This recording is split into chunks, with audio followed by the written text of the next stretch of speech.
ゆっくり海外鉄チャンネルへようこそ。このチャンネルではアジアを中心に世界の鉄道について解説しているよ。今回は台湾の鉄道についての解説動画だ。台湾の鉄道には日本の国鉄にあたる台鉄の他にも日本の新幹線車両が走る台湾高速鉄路、台北、桃園、台中、高雄各都市の都市鉄道、阿里山森林鉄路など複数の鉄道事業者が存在するが、今回は台鉄に絞って路線や種別、車両、乗り方について解説するぜ。まずは路線。台湾は南北に細長い島で中央部には険しい山地が広がっている。台鉄の路線はそれを南北の端で貫いて東西の平野部を結び島を一周しているぜ。鉄道で台湾を一周することもできるんだね。島を一周する幹線は縦幹線、宜蘭線、北外線、台東線、南海線、平東線からなる。縦幹線は筑南から彰化までは海線と山線の2ルートがあり、分岐部より北側を北段、南側を南段と呼ぶ。多くの列車は路線をまたいで運行されており、台湾島を半周以上回る列車も多い。また、いくつかの支線があり、内陸部や高速鉄道駅などへのアクセスを担っているぜ。電化はされているのかな？台鉄の路線は電化が進んでおり、2021年に南海線の電化工事が完了したことで幹線は全て電化された。非電化路線は平京線、新王線、内湾線、収集線などの支線のみだ。ちなみに、電化区間は交流電化だぜ。次は台鉄の列車種別について見ていこう。大きく分けて自強号、虚構号、区間会社、区間車がある。座席指定が可能な列車である自強号と虚構号は対号列車。座席指定をできない区間会社と区間車は非対号列車と呼び区別している。それぞれの種別について解説していくぜ。自強号は速達列車であり JR の特急に相当する。自強号という名称は1971年に中華民国政府が国連を離脱した際に唱えられた早慶自強、諸辺不況というスローガンに由来するぜ。自強号は様々なタイプの車両で運行されており、停車パターンや所要時間は列車によって異なる。自強号同士の追い越しも行われるぜ。同じ自強号でも速い列車と遅い列車があるんだね。次は虚構号。客車列車で運行されるやや停車駅の多い優等列車であり、JR の急行に相当する。虚構号という名称は蒋介石が唱えたスローガン、武防在居、幸福大陸から取られたものだ。虚構号は新型車両で運行される自強号に置き換えられる形で数を減らしている。過去には虚構号より停車駅の多い復興号という種別も存在したが、2021年に運行を終了したぜ。JR の急行列車がほとんど消滅したように、台湾の鉄道でも種別の再編が進んでいるのね。次は区間会社と区間車、それぞれ JR の快速、普通に相当し、通勤型の車両で運行される。台湾の全路線で見られるが、台北、高雄などの大都市周辺では特に本数が多く通勤輸送を担っている。支線のローカル列車も区間車だぜ。現在台鉄の定期列車は全て冷房がついているが、かつては非冷房の客車列車で運行される各駅停車の種別、不快車が存在し南海線で運行されていた。不快車は2021年に定期運行を終了し種別も消滅したぜ。不快車の客車列車は保存されていて観光列車として走ることがあるようだね。台鉄ではこれまで紹介した種別の他にも観光列車を運行しているぜ。全体的に JR の列車種別とよく似ているね。そうだな。都市部の通勤列車をほとんど運行していない中国鉄路や、地方の各駅停車が少なく高速列車が在来線に乗り入れるコレイルと比較して JR の運行形態に近いと言える。左側通行である点や、在来線が機関線 67mm の凶器、高速鉄道が機関線 435mm の標準機であり互いに乗り入れできないという点も日本と同じだ。ただし、在来線と高速鉄道の関係については日本とは大きく違う点がある。それは運行会社が異なり競合関係にあるということだ。地図を見ると台鉄の駅から離れた位置に高速鉄道の駅を設置したにもかかわらず同じ駅名を付けていたり、逆に乗り換え駅の名称が異なっていたりと、両者が連携していないことがわかる。もちろん、台鉄は高速鉄道と競合する区間にも速達列車を走らせているぜ。日本と似ているようで違う台湾の鉄道、興味深いね。次は台鉄の車両について見ていくぜ。まずは自強号の車両。EMU3000 型は2021年に運行を開始した新型自強号だ。現在の台鉄のフラッグシップ列車であり、時刻表では新自強や自強3000などと表示されているぜ。見た目は日本の特急列車に似ているね。そうだな。EMU3000 型は日立製、スタイリッシュな流線形のノーズや黒と白のシンプルなデザインで自強号のイメージ刷新を図っている。また、6号車は東雲座層という JR のグリーン車にあたる車両であり、食事のサービスも行っている。これも、長らく座席等級が存在しなかった対鉄では新しい試みだ。また、EMU3000 型は12両固定編成であり、対鉄の輸送力強化が期待されているぜ。12両。台湾の列車は両数が多いんだね。台湾の面積は九州と同程度にもかかわらず人口は 1.5 倍以上と人口密度が高いため鉄道での移動の需要が大きいんだぜ。現時点でも相当数の編成が導入され古い車両を次々に引退に追いやっているが、最終的に50編成の大量導入が予定されており、漁港号やディーゼル自強号、さらにはプッシュプル自強号の一部を置き換える予定だ。初期編成は連結部上部に赤色のアクセントが入っているが、青緑色やカラフルな色彩の編成も登場しているぜ。対鉄の未来を担う車両になりそうだね。次はプリュマ号とタロコ号を見ていこう。プリュマ号とタロコ号は自強号に含まれるが、車体傾斜システムを搭載し速度が速い、座席指定なしで乗車できないなどの特徴から他の自強号とは区別して案内されている。まずはプリュマ号。空気バネ式車体傾斜システムを搭載した日本車両製の車両、JEMU2000 型で運行される。一度見たら忘れない、印象的な見た目の車両だね。車内はこんな感じ。座席は日本の特急列車に類似したものだが赤をアクセントとした印象的なインテリアとなっているぜ。JEMU2000 型は2012年から2015年に18編成が導入されカーブの多い台北から東海岸エリアまでの所要時間短縮を実現した。プリュマ号という名称は台湾南東部の原住民プリュマ族に由来するぜ。台湾南東部へのアクセスを担う列車なのね。運行開始当初は東部幹線に投入されたが、現在は西部幹線にも運行範囲を拡大しているぜ。ただし、8両編成であることから輸送力が比較的小さいという問題があり、後継者の EMU3000 型は車体傾斜装置を搭載しない12両編成となったぜ。タロコ号は JEMU1000 型で運行される自強号だ。JEMU1000 型は日立製。JEMU2000 型と同じ8両編成の車体傾斜装置付き車両だが、こちらは振り子式電車である。JEMU1000 型は JR 九州の885系をベースに開発されており、基本設計は同じだぜ。日本の特急列車の兄弟も走っているんだね。JEMU1000 型は2006年から2007年、2014年から2015年に8両編成8本が導入され、西部幹線の速達化に貢献した。先ほど紹介した JEMU2000 型と並び現在台湾最速の列車である、タロコ号という名称はプリュマ号と同じく台湾西部の原住民に由来するぜ。側面だけ見ると光レールスターみたいだね。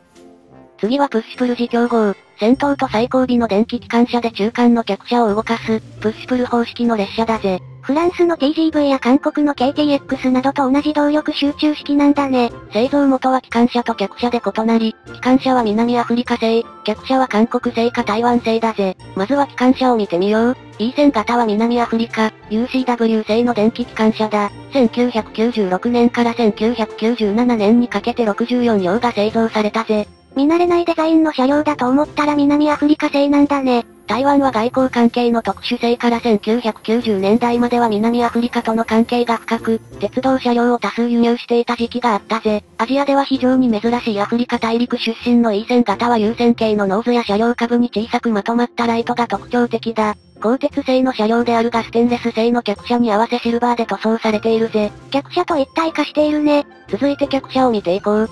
プッシュプル自強号は基本的に12両の客車を連結している。韓国、ヒュンダイ成功製の初期型と台湾、東映鉄工商製の後期型があるが外見は非常に似ているぜ。車内はこんな感じ。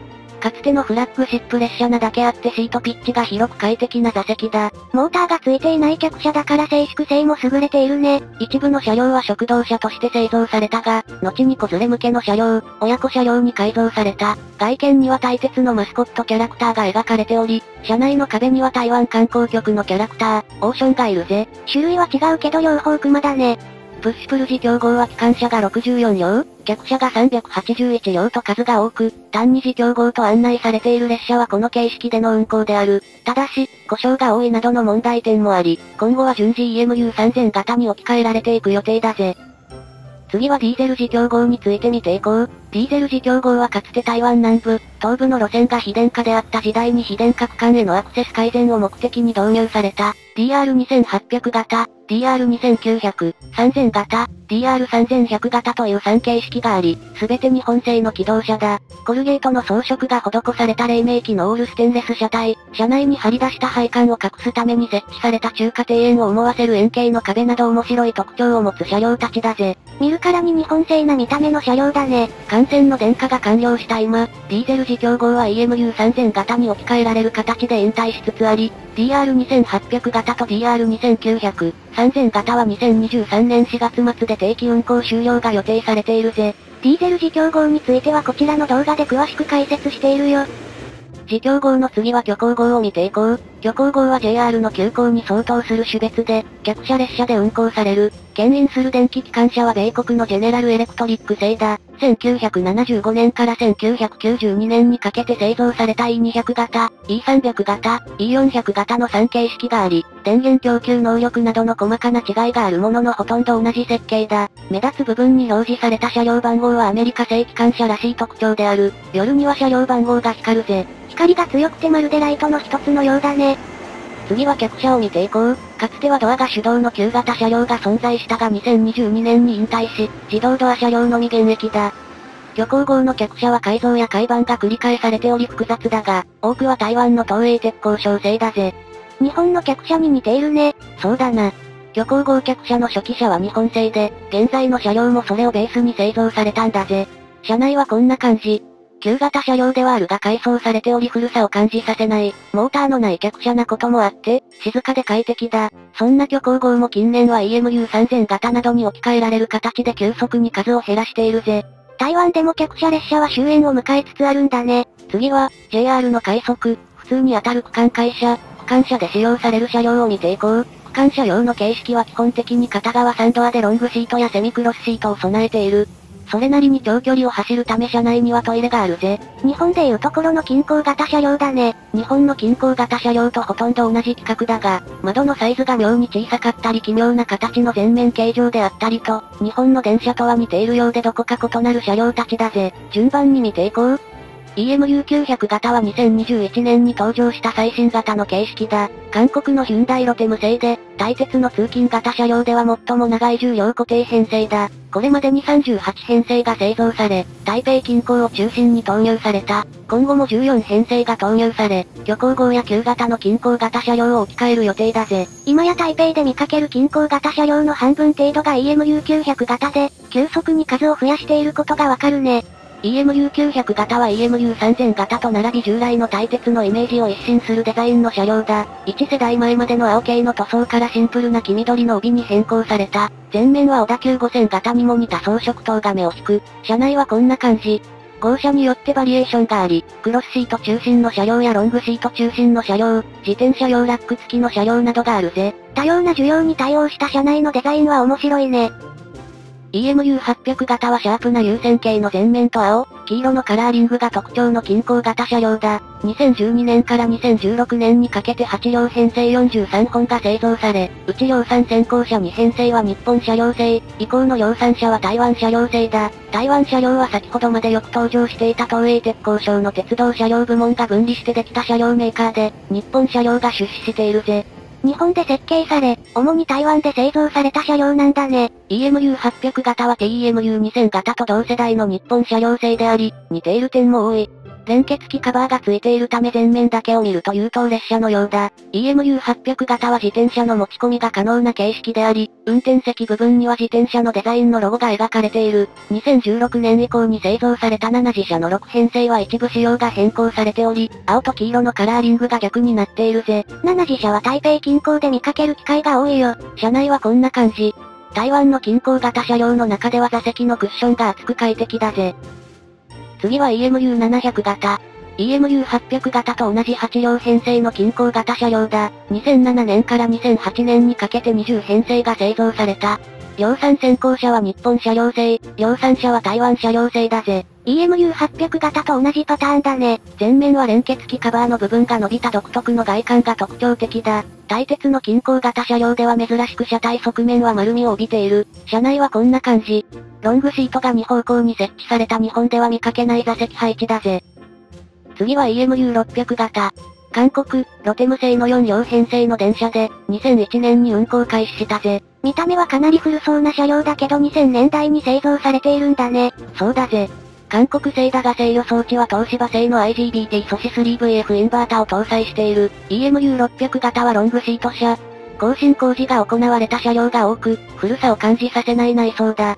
EMU600 型は現在台北では見られない形式である。東部幹線の南側や六花線などで乗ることができるぜ。次は EMU500 型。EMU600 型とよく似た韓国製の4両編成の形式だが、こちらは大宇重工製だ。1995年から1997年に製造されたぜ。見た目は EMU600 型とほとんど同じだね。最もわかりやすい違いは側面下部のビートの本数だ。EMU600 型は4本、EMU500 型は3本だぜ。パッと見で見分けるポイントはあるのね。また、製造数は EMU600 型は14編成、EMU500 型は86編成と EMU500 型の方が圧倒的に数が多く、台北周辺で見かけるのは EMU500 型のみだ。大都市周辺では2編成を連結した8両編成で運行されるぜ。車内はこんな感じ。俗に病院椅子と呼ばれる飾り気のないビニールのロングシートだ。ただし、平等線の車両は転換クロスシートに変更されているぜ。EMU500 型は近郊型車両では最も古い形式だ。現時点で引退時期は決まっていないが EMU900 型の導入により台北都市圏からは撤退する予定だぜ。次は非電化視専用の車両。日本車両製の気動車、DR1000 型で運行されている。外見はディーゼル自強号とよく似ているが、こちらは区間車として運行される列車だ。両側に運転台を備え単行運転も可能だぜ。区間車なのにオレンジ色なんだね。DR1000 型はディーゼル自強号 DR3100 型と同時期に日本車両製造で製造された気動車で、設計には DR3100 型との共通点が多い。ただし、支線のローカル列車として運行される車両であるため、デッキがなく座席はロングシートだぜ。特徴的な円形の壁はディーゼル自強号の車両と同じだね。次はディーゼル機関車を見ていこう。非電化区間の客車列車。不快車がなくなった現在、ディーゼル機関車が牽引する定期旅客列車は存在しないが、貨物列車や臨時列車、構内の入れ替え作業などで今でもディーゼル機関車が活躍している。本線を走行する貨物、旅客列車用ディーゼル機関車には米国 EMD 製の R100 型、R150 型、R180 型などがあり、外見はよく似ている。かつて存在した不快車客車の色に合わせた青色の色違いも存在するぜ。ミニサイズのアメリカ製機関車だね。今後ディーゼル機関車はシュタッドラー製の新型に置き換える計画があるぜ。ここからは対鉄の乗り方を見ていこう。まずは区間会社と区間車について。台湾の IC カード、UU カードで乗ることができる。改札機も日本のウムロン製なので、全く違和感なく乗車できると思うぜ。無人駅にもタッチ式改札機が設置されていて安心だね。一方、日本の鉄道とは料金体系が異なるのが、対鉄の優等列車である対号列車、すなわち自強号と虚構号だ。日本の鉄道では優等列車に乗車する際、通常の運賃に加えて特急料金を課金することになるが、対鉄ではそもそも種別により運賃体系が異なるぜ。日本のように乗車券と特急券を別に買うことはできず、乗る列車によって別の切符を買うことになるんだね。そして、対号列車の乗り方は2通りある。事前に切符を購入して乗車する方法と UU カードで乗車する方法だ。まずは切符を購入する方法。駅の自動券売機で購入でき、座席指定が可能だ。満席でない限り着席が保証される。対鉄の公式サイトや公式アプリの対鉄 eT2 で事前に購入し駅の自動券売機で発券することもできる。公式サイトや自動券売機は日本語にも対応しており、操作は特に難しくないと思うぜ。日本語もあるなら安心だね。次は UU カードで乗る方法。実は、自強号や虚構号も区間車と同じく UU カードで乗ることができる。この乗り方では座席指定ができないため、着席保証がない。空席があれば座っても良いが満席の場合はデッキで立って乗ることになるぜ。日本で例えると特急の自由席に乗るような感じだね。でも、対鉄の列車は種別によって料金体系が異なるはずなのに UU カードで乗られてしまうと区間車と自強号が同じ料金になってしまうんじゃない？それを防ぐため車掌が車内を回った際に機械で UU カードの処理を行うのだが、車内改札を行わない区間では区間車と同じ料金で乗れてしまうことになるぜ。なんとも曖昧なシステムだね。ただし、自強号の中でもプリュマ号とタロコ号は UU カードでの乗車が認められていない。乗車券なしで乗り込むと罰金になるぜ。UU カードで全ての列車に乗れるわけではないから注意しないといけないね。ちなみに、大鉄の運賃は JR と比較してかなり安い。東京名古屋間と同程度の距離である台北、高尾間の料金は自強号で約3700円、区間車なら約2400円だぜ。台湾の一人当たり GDP は日本とほぼ同程度だからかなり交通費が安い国だと言えるね。最後に、その他の大鉄の魅力を見ていこう。まずは観光列車。台湾を一周する関東市製や高級志向のクルージングトレイン明日号。深い車を復活させた乱気海融合や動体保存の蒸気機関車 CT273 があるぜ。観光列車は日本とよく似たラインナップだね。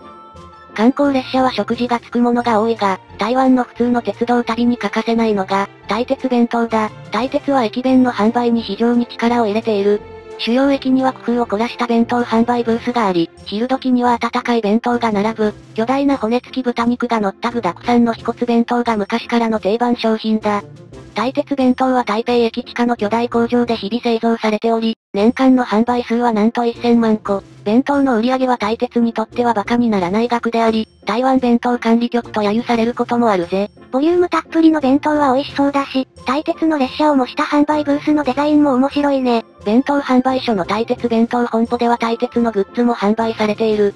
台湾のお土産におすすめだぜ。デフォルメされた列車が可愛らしいね。台湾では鉄道の人気が高いのかな？台湾は日本と同じく鉄道趣味文化が発展している国であり、数多くの鉄道ファンが存在するぜ。ホーム端では引退が近い車両を撮影する人をよく見かけるね。ちなみに、大鉄の形式の中には台湾の鉄道ファンによってあだ名を付けられているものもあるぜ。確かにスネ夫っぽい顔だね。台湾には鉄道ファンが多く鉄道への関心が高いこともあって、大鉄と日本の鉄道会社のコラボレーションもしばしば行われている。松山駅には同じ名前の駅を有する JR 四国の紹介ブースがあったり、板橋駅では東武の乗車券が宣伝されていたりと、大鉄では日本の鉄道の PR をよく見かけるぜ。逆に日本でも様々な鉄道会社で大鉄の PR を見かけるね。車両の塗装でのコラボも頻繁に行われており、両国の鉄道ファンを楽しませているぜ。コロナ禍も落ち着いたことだし、今後はさらに日体の鉄道会社の交流が進むといいね。今回の解説はここまで。日本からも近く、多彩な車両が走る台湾の鉄道にぜひ乗りに行ってほしいぜ。DR2800 型、DR2900、3000型といった近日引退予定の形式もあるから、早めに乗りに行きたいところだね。ご意見ご感想をお待ちしております。高評価とチャンネル登録もよろしくだぜ。それでは、ご視聴ありがとうございました。